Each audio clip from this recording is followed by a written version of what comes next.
We're very honored to have as our guest today Melanie Kenderdine, who was appointed by Governor Michelle Lujan Grisham of New Mexico as her cabinet secretary for energy, minerals, and natural resources.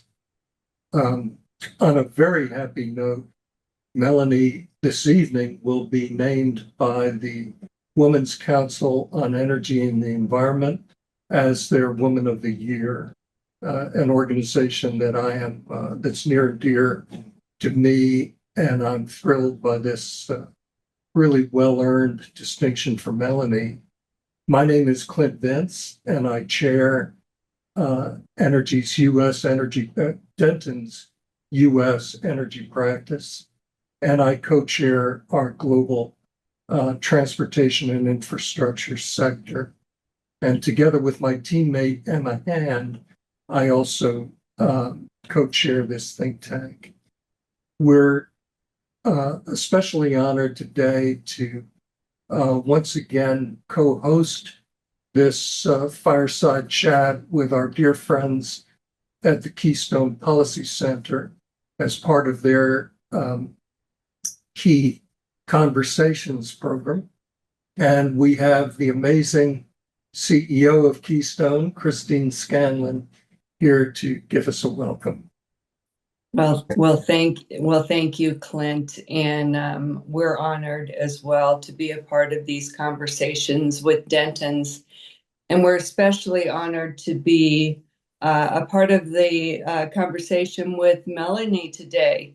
And we have been known of Melanie's tremendous leadership and had the honor of working with Melanie over the years. But I want to just say Melanie is an amazing leader, not just a woman leader in energy, and has been for many years, but she's an amazing leader as a person, as a someone who has forged great strides in energy. And when Melanie's in the room, people sit up and pay attention to what she has to say, because she is a remarkable mind, a tremendous thinker, and has set her own path in the energy field. And I am encouraged that Denton's and the award tonight is finally recognizing that leadership in her own right. And I'm honored to be a part of this conversation. So Melanie, I'm looking forward to everything you have to say, and you're so worthy of all that is coming to you. And thank you for Clint. Thank you for this opportunity to be a part of this. We are really, really honored to be a part of everything that Denton's does with your Smart Cities work, and looking forward to this. So thank you. Thanks so much, Christine. Before Melanie became a cabinet secretary in New Mexico, she co-founded the Energy Futures Initiative with former U.S.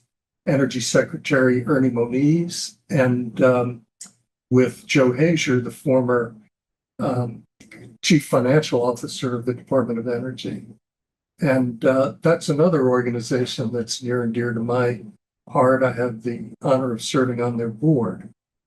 The Melanie before that was a senior advisor in both the Obama and Clinton administrations at DOE. I think you hold the record as the longest serving political appointee. Yeah. Means I'm really old, Clint. Okay. You can't sell that. And Melanie, when she was in the Obama administration, was the key architect of the quadrennial energy reviews and critical infrastructure studies that were done and admired greatly during her tenure. She was really regarded as one of the most rigorous analysts and leaders within the Department of Energy. And Melanie's awards are too many to list. So Melanie, let's just launch into our chat. I regret we don't have a fireplace here It's a little to make cool this outside. authentic, but on this cold day in DC, but we're so glad you're here.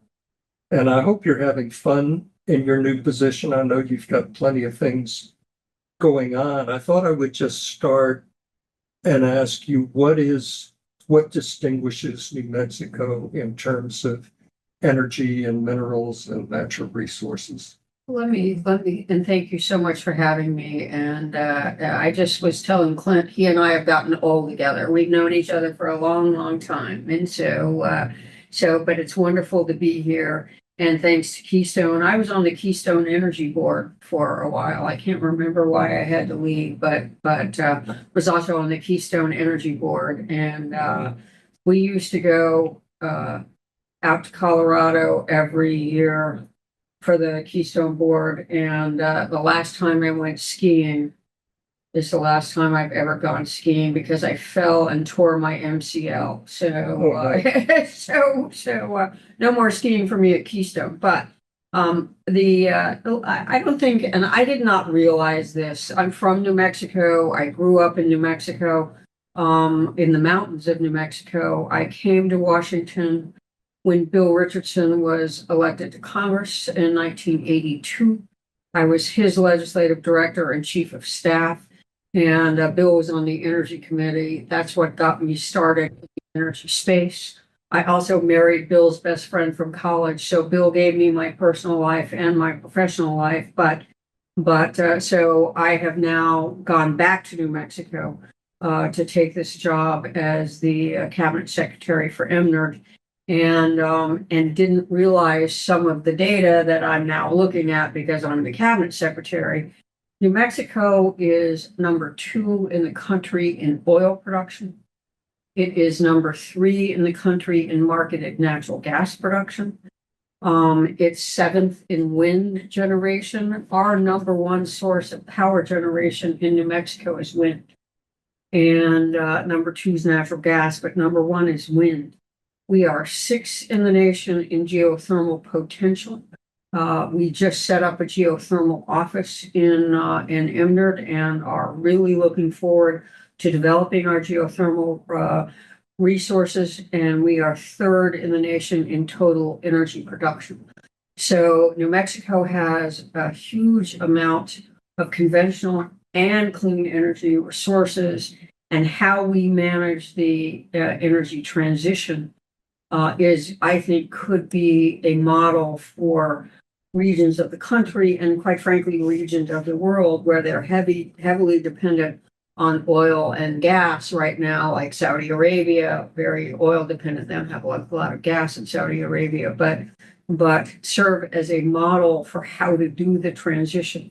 We have pretty stringent standards for the transition, and zero emissions power generation by 2045 for IOUs, 2050 for our co-ops, and same for emissions reductions in general. So how we manage the transition with our huge oil and gas workforce, and 55% of the state's revenues are from oil and gas. So we also have to figure out how to replace those revenues as we ramp down on oil and gas production and up on clean energy production. So that's just a little background on New Mexico, and it's, I would say, one other thing, Clint, and it creates boundary conditions for us as we are working on this transition.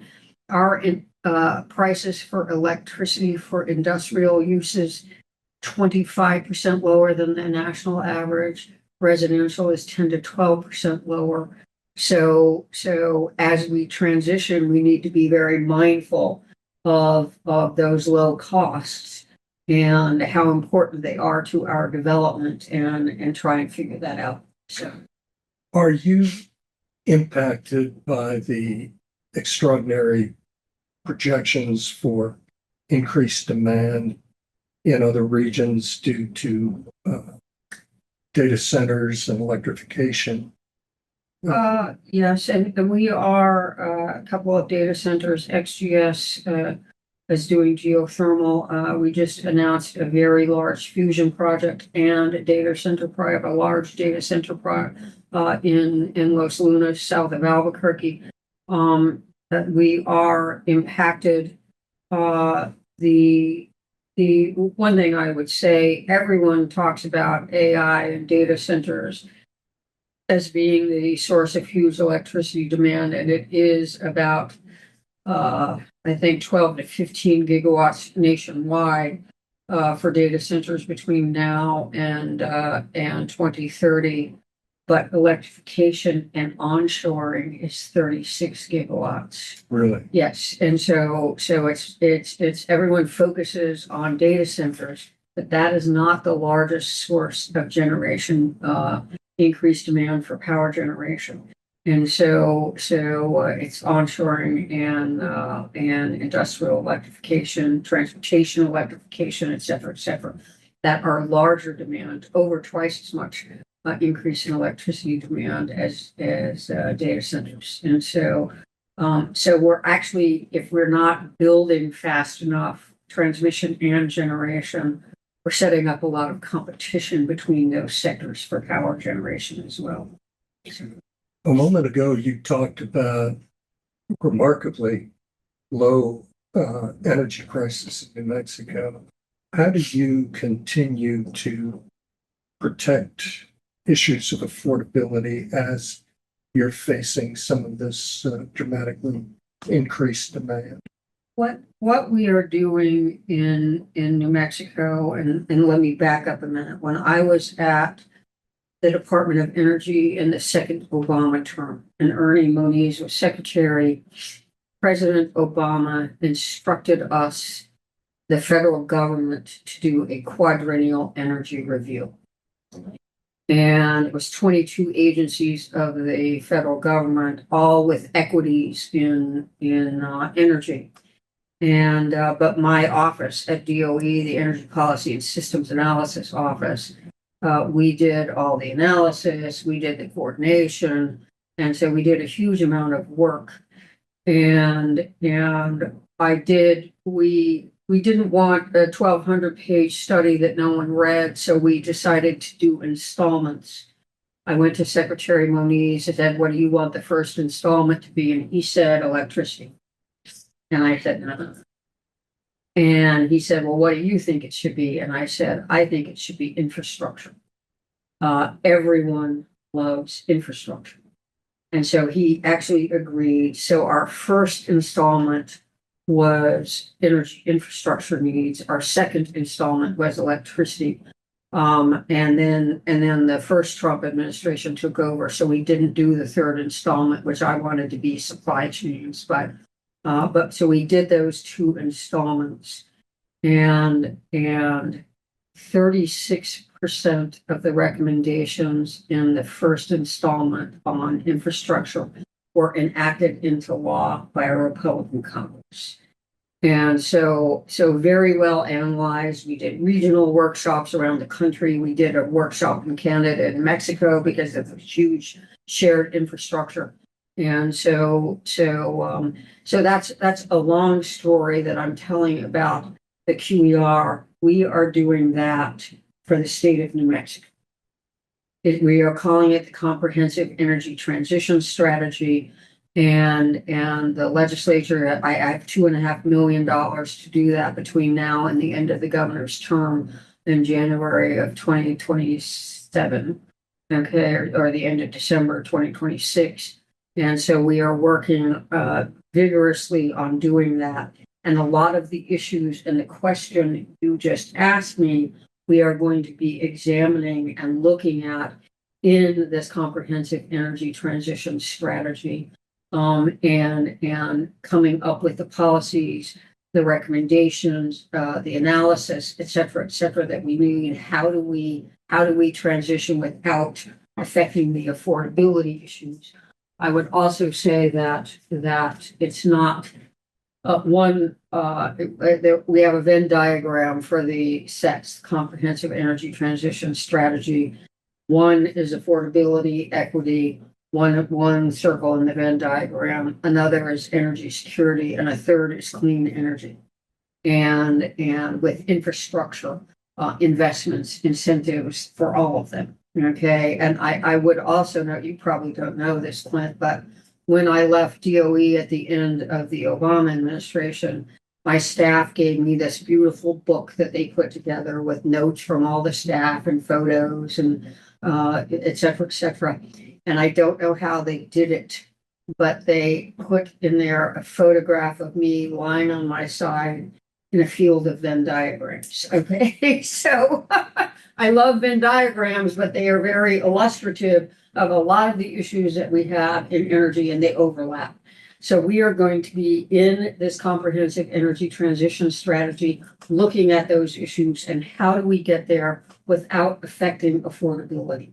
So it is such a huge challenge now. I love hearing that your recommendations from the Obama administration were actually adopted by Republican Congress. It just shows the rigor of the work that you did. Most prior studies, unfortunately, ended up on shelves. Right. And the fact that yours were adopted and implemented is not surprising, but wonderful. So, but while we looked, one thing, and I said that we had workshops around the country, and we actually accommodated the differences in the regional interests and needs. And we're doing that in New Mexico right now. We're working on setting up the regional workshops that we're going to have around the state. And in the southeast corner of New Mexico, I mentioned number 2 in oil, number 3 in natural gas. That's where our oil and gas is in the southeast. And so we'll have a workshop there. How do we lower emissions from production? They want to electrify. That's another competition for electricity. They want to electrify that production to reduce their emissions. But how do we also translate those skill sets at some point into new energy sources and technologies? That's a reason why I really like geothermal. Okay, it's a subsurface use, knowledge of the subsurface, which the oil and gas workers have a lot of. It has very high capacity factor. So I think the capacity factor for geothermal is 90%. So you put in 100 megawatt geothermal, and you're getting electricity 90% of the time. Solar is 29%. So just to give you, and so I don't know why I launched on that, Clint, but I did. I'm glad you Okay, did. yeah. Well, we have geothermal is so important, Yeah. and it is being embraced by the current administration. Yes, yeah. And it's good to hear some practical examples of its potential. When you mentioned a moment ago energy security, can you talk to us a little bit more about that? Yes, let me say that, and this is where New Mexico being the third in marketed gas production becomes so important. And when I was at DOE in the Obama administration, when Ernie was secretary, Secretary Moniz was secretary. Ernie and I have been working together for 28 years, so a long time. And but that in 2015. So it's been only 10 years, we signed the first LNG export permit. Wow. Yes, and we are now, I think, the largest LNG exporter and liquefaction and exporter in the world. And I will give you an example of why those exports are so important to energy security for our allies and trading partners. When Russia invaded Ukraine in 2021, Europe lost 19 BCM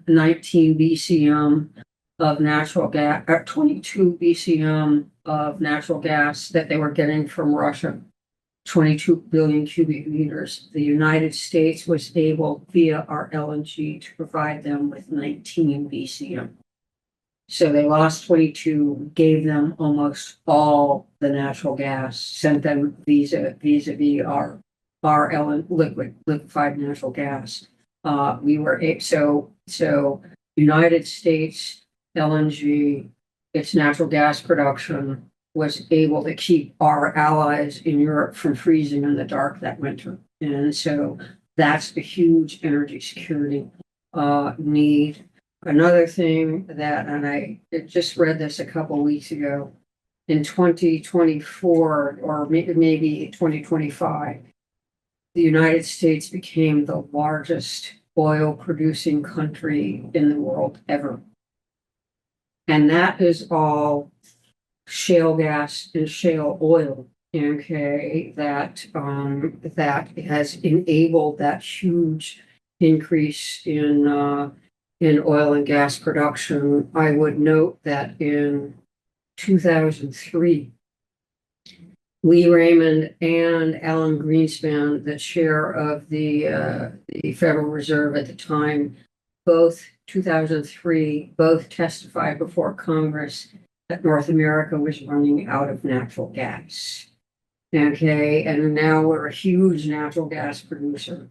I would also say that I worked at the Gas Technology Institute starting in 2001. I was vice president there, and I called up Bill Richardson, my mentor. Bill, should I take the job at GTI? And Bill said, gas, green, good.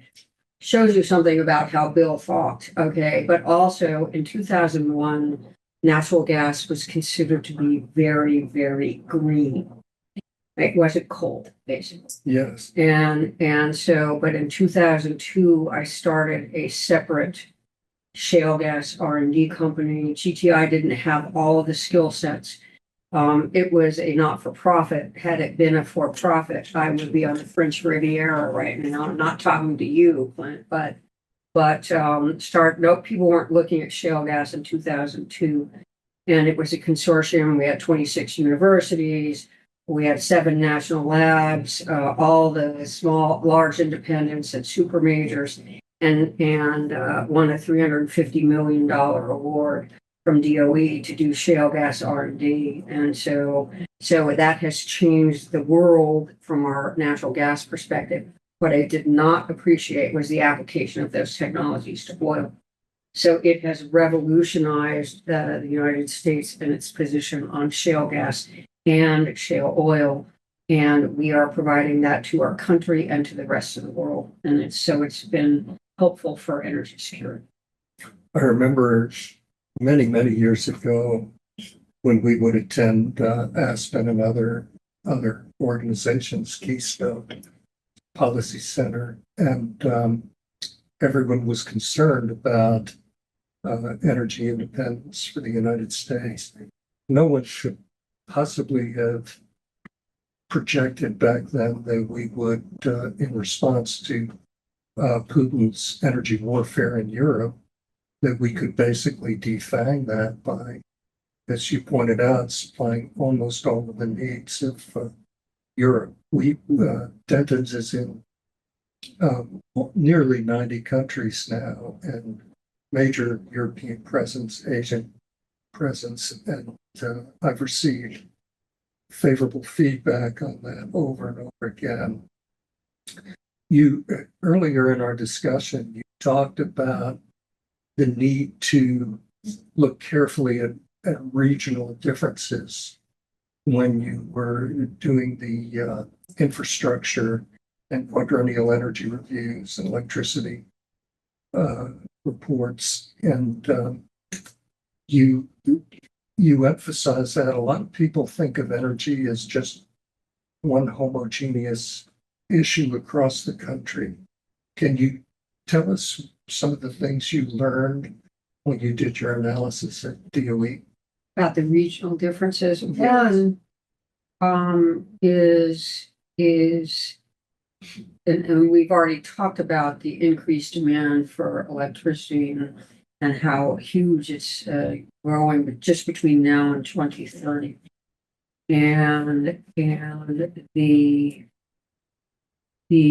need for the infrastructure to deliver that electricity to the states is huge.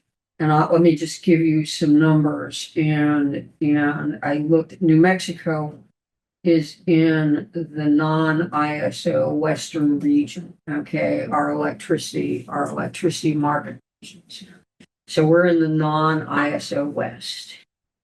In 2023 or 2024, in that region, there were over 2,000 requests, formal requests for generation sources to connect to the grid. And that region is second in the country. In its PJM is first, 3,000 grid connection requests. And so huge, the difference is in request to connect generation sources to the grid. And it takes 3 to 5 years to get one of those through. So we desperately need to build out regionally, build out those transmission resources and expedite the approval of those projects. So there are a lot of regional differences and needs for electrification. And a lot of states don't have generation. We do. We've got a lot of, as I mentioned, oil, gas, geothermal, hydrogen, et cetera. A lot of states don't have that. So that transmission is very, very important to those states that don't have the resources. And so there's a difference there. They're the ones who really need the transmission lines that we can't get built fast enough in order to meet the demand. And so huge regional differences in the demand for electricity and the availability of the generation sources. And I'd say one thing on that too, and Clint, you and I have lived this too. I was at Clint mentioned I was at the U.S. Department of Energy for the entire Clinton administration. And in 1998, Betsy Moeller was the deputy secretary. Bill Richardson, I worked for him again. He came in as secretary in 97, I think, or 98. And Betsy Moeller was the dep sec. And we, as a government, had decided that we needed to restructure our electricity markets. So huge fights, all of the agencies, huge fights. We finally reached agreement on what the structure would be, and that's, but we reached agreement. It wasn't codified until 2005, but we reached agreement on the structure of electricity markets in 1998. Think about what has changed since 1998 in the energy space. The renewable generation, the cost coming down, the natural gas that I talked about, it's just very, very different. And I think that it is time that we step back and looked at the structure of our electricity markets again. It would create a lot of work for law firms,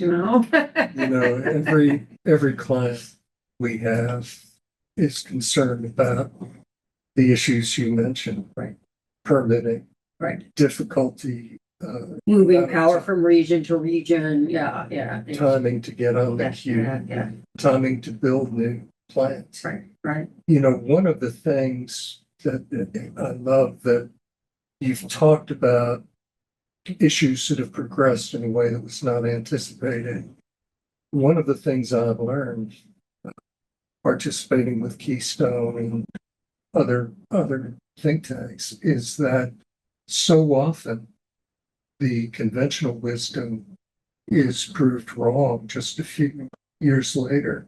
You mentioned the Fuel Use Act and the fact that people felt that natural gas shouldn't be used in power plants because we're about to run out. And you mentioned renewables, cost. I remember seeing a very well-regarded economist a couple of decades ago put up a supply chart, and he said he had a tiny little sliver for renewables, and he said, you know, we really shouldn't be talking about renewables because they have no scale, no possibility of being a major player in our energy supply.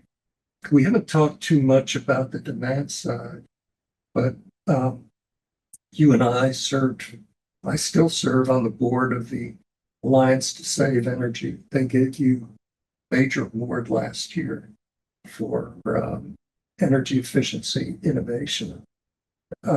What are some of your observations on energy efficiency in New Mexico and beyond?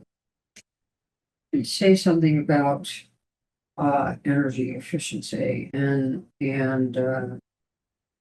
when the Department of Energy was started, 1978, the focus wasn't efficiency; it was conservation. Okay, huge money spent on conservation, and it's kind of evolved into efficiency. You can have the most energy efficient economy in the world and use more energy. Okay, conservation is using less energy. Let's talk about conservation because Right. I've watched you school the many of the Alliance board members Right. on this critical subject. And Right. it's underfunded, underdeveloped in terms of policy.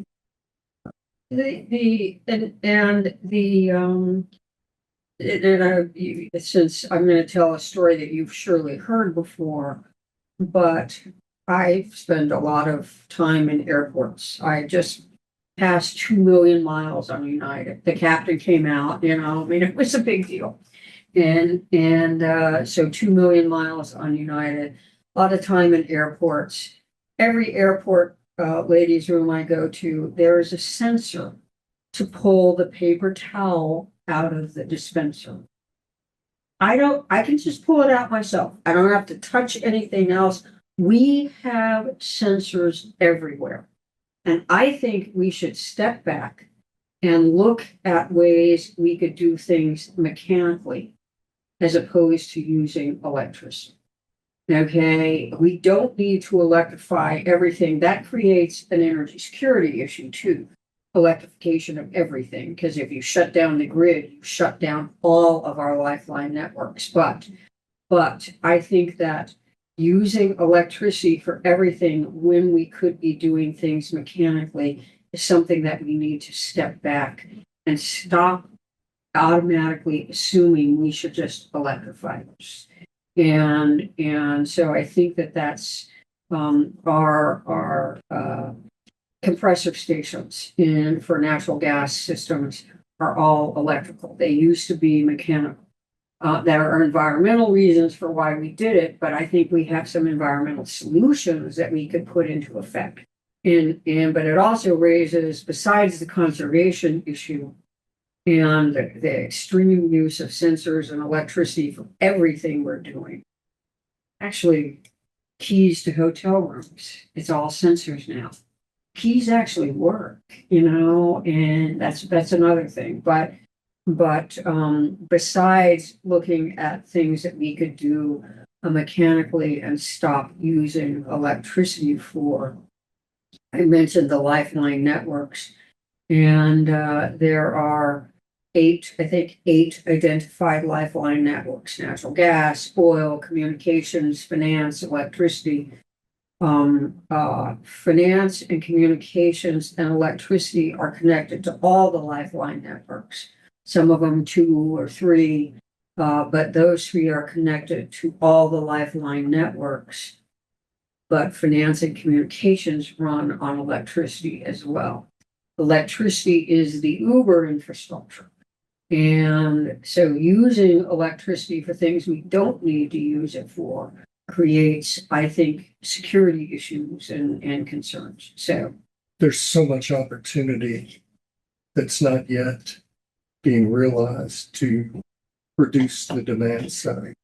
And that is one of my great disappointments throughout my career, is that I find myself saying this every few years, and not enough investment and policy development.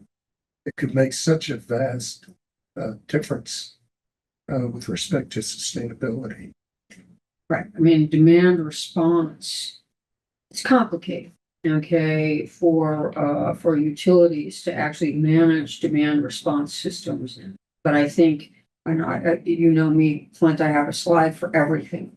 Okay, but I showed a graph showing how much electricity you need with and without demand response, and it's a huge difference.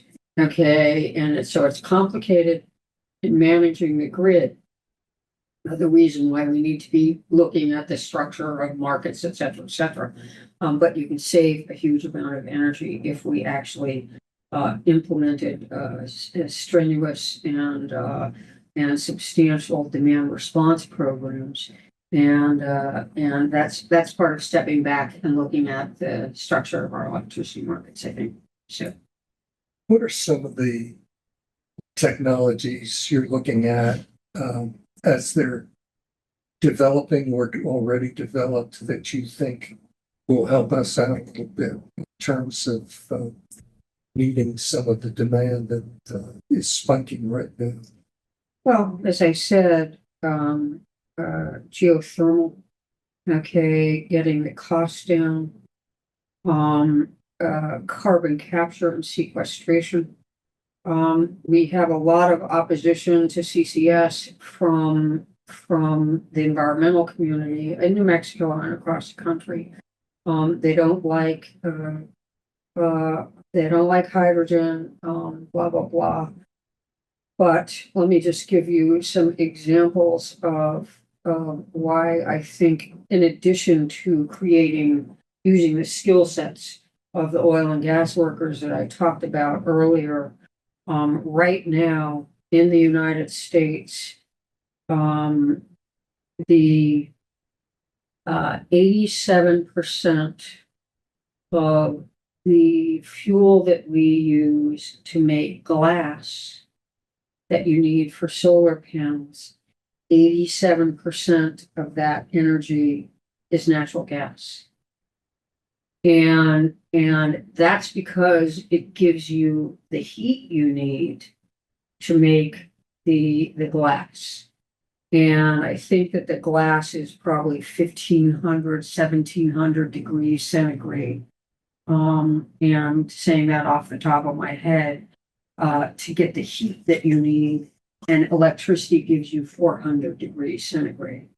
Okay, the third phase of making a wind turbine blade, which is made with oil and carbon fiber, by the way, but the third phase of making a turbine blade, you need 2,800 degrees centigrade. There are technologies being developed to get more higher heat from electricity, but they all top out at 1,000 degrees. So you've got the glass, you've got the turbine blades, et cetera, et cetera. And we need them now. And so I think there is a huge need for carbon capture and sequestration. We need these things now. They're major emitters. Another thing, it takes 30,000 tons of cement, major carbon emitter, 30,000 tons of cement to anchor a 5-megawatt wind turbine. And but we need those wind turbines now. So I think CCS is a critical technology. We should not put it down. We need it. We need to get rid of the emissions now. And everyone says CCS is not ready for prime time. There are hundreds of carbon capture projects around the world. And a lot of them are gas processing. In New Mexico, that's hugely important because we have a lot of natural gas and we're processing gas. So I think CCS is very important. I mentioned the use, you need a fuel okay, for these critical products, glass, turbine blades, the steel and aluminum you need to build out your transmission. You want to build that out now too. They emit large amounts of carbon, so CCS is very important. I think another area where we need, I don't want to, it's not necessarily innovation, but is in the mining of the critical metals and minerals that we need for the clean energy transition. I've looked at the Princeton net zero analysis and says we need a huge build out, 96,000 miles of transmission lines and towers by 2030. And those towers are made with aluminum, steel, and copper. New Mexico is also the third largest copper producing state in the country. We need huge amounts of copper. I'll give you another example of why we need huge amounts of copper. An internal combustion engine uses 48 pounds of copper per vehicle. And an electric vehicle uses 183 pounds of copper per vehicle. So we need the metals and minerals. We have a lot of them in New Mexico. 14, actually now 16 of the 50 on the critical metals and minerals list have been mined in New Mexico. It's critical for the energy transition of those metals and minerals, but the mining industry has a horrible environmental reputation and well deserved. And I was, again, I just said, I have a slide for everything. You know me, Clint. And I have had a slide of inactive mining sites in the United States. I was having dinner one night with the CEO of Rio Tinto. That's the second largest mining company in the world. And these were inactive, but I couldn't tell from the pictures, the graphs that I was looking at, did they become inactive because they depleted the resource or because it became uneconomic to mine them? I asked the CEO of Rio Tinto. He said they're all Superfund sites. So that shows you the bad well-deserved reputation. So one of the things I'd like to do as part of our comprehensive transition, energy transition strategy in New Mexico is how do we develop a lead-like standard for mining? So it's a carrot, not a stick. And if you're mining, mining company or you're a copper mine in New Mexico, you have that stamp of approval. And so I'd like to do something like that too. And there was one other thing I was going to say. Nuclear. Nuclear. Actually, New Mexico has the only uranium enrichment facility in the country, Urenco, in southern New Mexico.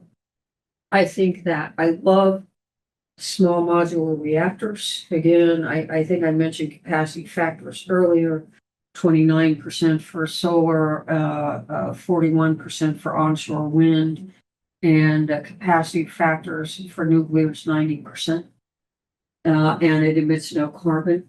You need enriched uranium for that. But I also think small modular reactors are about the right size to do on-site power generation for the data center. Okay, 110, 130 megawatts.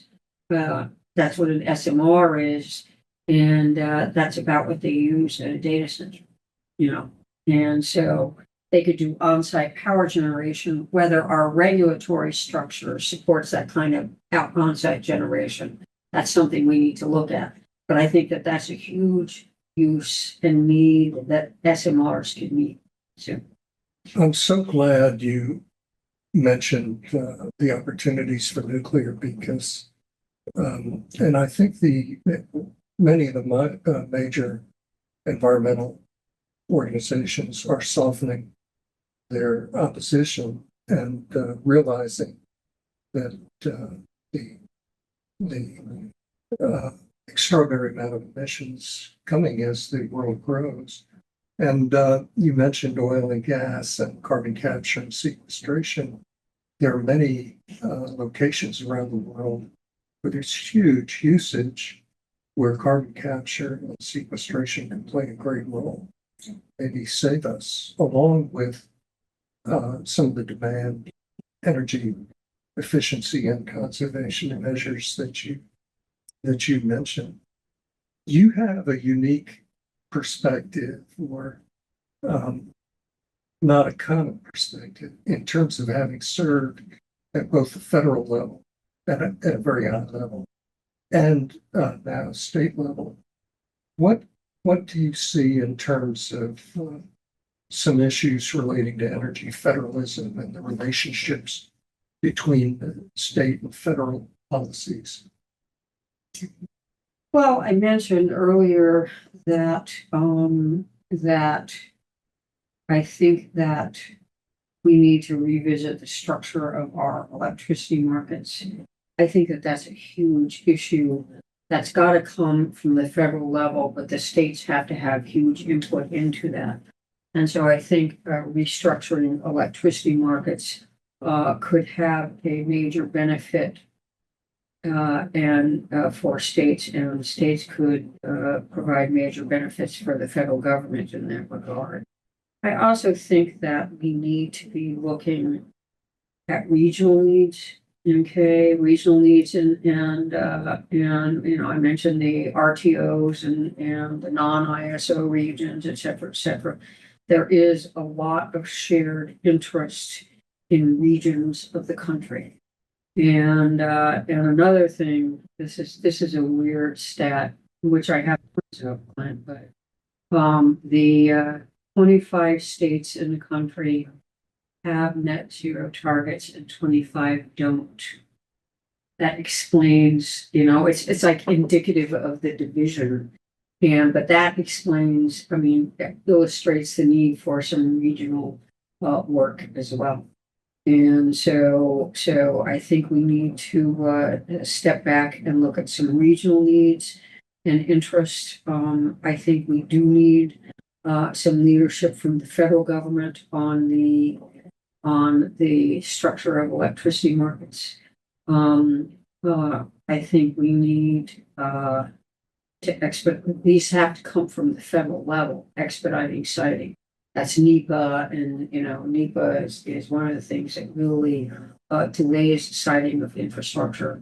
We need a huge build out of energy infrastructure, and there are a lot of requirements at the federal level and state level that are preventing the expediting of that, to the point where something I've been looking at for a while now, railroads own their rights of way. And the transmission, they don't necessarily own their rights of way, or gas pipelines or whatever. Railroads own their rights of way. And the last time I looked, and it's been a while, I was at DOE when we looked at this, but 65% of freight rails revenues, when I looked at it years ago, was coal. And coal demand in the United States has gone way down. So can the railroads monetize those rights of way? Could we cite hydrogen pipelines along railroad rights of way? Could we do CCS pipelines along railroad rights of way? And so monetize those rights of way and expedite the siting of some of the infrastructure. And I don't think you need a federal solution for that. No, you would not. I mean, I remember watching you. You had a chart for that issue. Yes, that slide for everything. Yes, right. Yeah, but it's a huge. I think that I don't think that the rights of way, and I haven't had time to look at it. I don't think that they are wide enough to build transmission lines. You need a very large space for transmission line. Maybe some distribution systems, but it could be the fulcrum. And the problem with state federal jurisdiction issues is they remain unsolved. Right. Everyone recognizes that there needs to be a major federal role and also very important state input, but it's not been solved. And regional, I think regional, it's funny, is my first job after I graduated from college was for a regional planning commission. I didn't in law enforcement assistance, but it was criminal justice planning, but it gave me a huge opportunity because I had a region, I had to manage a board, I had to do an annual plan. So it was a great first job to have. And I'm just wondering if we might want to empower some regional commissions a little bit more to meet some of the regional needs that are and supply needs, et cetera, that we have in the country. So We need to ask Christine Scanlon to convene a Keystone dialogue on this subject and bring, the siting issues are just huge. I think that would be a it's a hugely important discussion to have. And because we need these things, we need them now. And I would like to say too, and I didn't say this at the beginning, but I think, and I've said forever, and now I'm changing my tune. I always say climate change is an existential threat to the planet. That's wrong. The planet will survive. It's an existential threat to humankind. truly so. Yes, and I think that last year we surpassed 1.5 degrees. We're now at 1.6, and the number of climate-related billion-dollar weather events in the United States has gone from an average of 8.5 a year to 28 in 2024. And so it's costing us a lot. And 98% of the climate scientists agree that there is anthropogenic climate change. I worked with several of those climate scientists when I was at MIT for 6.5 years. And so climate change is an existential threat to humans. We need to do everything we can. The problem is all of the things that we're talking about, we're doing it too slowly. Too slowly. Yes, yeah. And without the right structure for diplomacy and negotiation. Well, but also, I would say there's a lot of ideology in addressing that without a lot of understanding of the technical limitations that we have. Okay, I mentioned that 87% of the fuel we use to make the glass you need for solar panels is natural gas.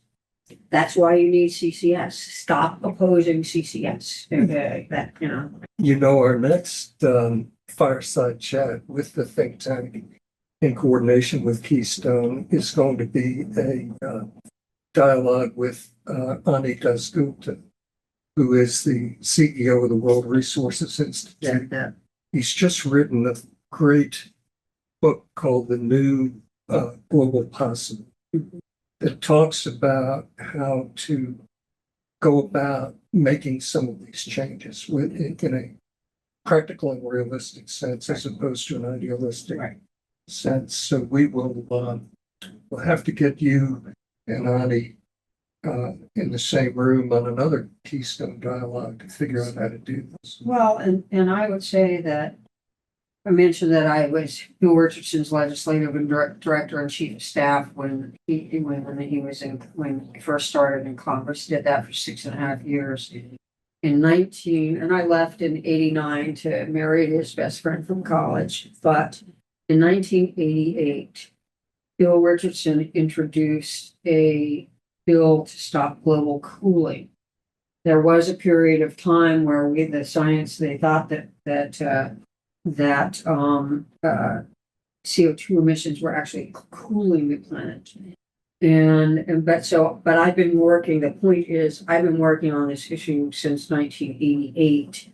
And I think that the ideology of the right, climate change is a hoax, and the ideology of the left, that we're going to be running the world on wind and solar tomorrow, has set us back by a decade or two in addressing the existential threat to humankind of climate change. And we need to get over the ideology and talk about practical opportunities, the implications for cost and affordability, and the limitations of technologies. So, Melanie, this has been a rich, wonderful, unscripted conversation, and we're deeply grateful for you being here. I'm going to ask Christine Scanlon to close us out. And we have, Christine, we have a list of things we need to do with the Yes, yes. And I've been making note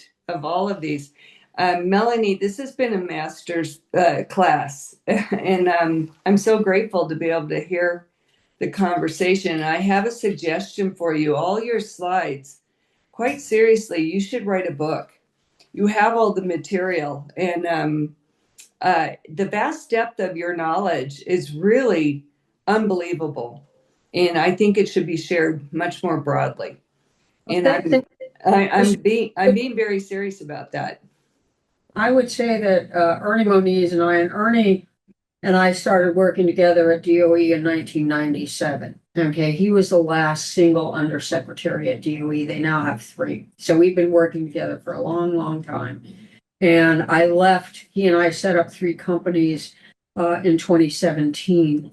And he and I talked about writing a book about how energy policy really gets made. Mhm. And because there are some stories we could tell that, but I bet. Well, and we went to our board and they said you don't have time. Okay, but when he and I retire, which may be never, but we'll write that book. We've you already should, Yeah. you should. And New Mexico is quite fortunate to have you. And frankly, your consideration for a future Secretary of Energy. I was very impressed to sit in today. So Clint, thank you. This is amazing. Thank you very much. Melanie, great job. Great to Thank see you, and thanks to everyone for joining. Thank you, and thanks for your support, Christine.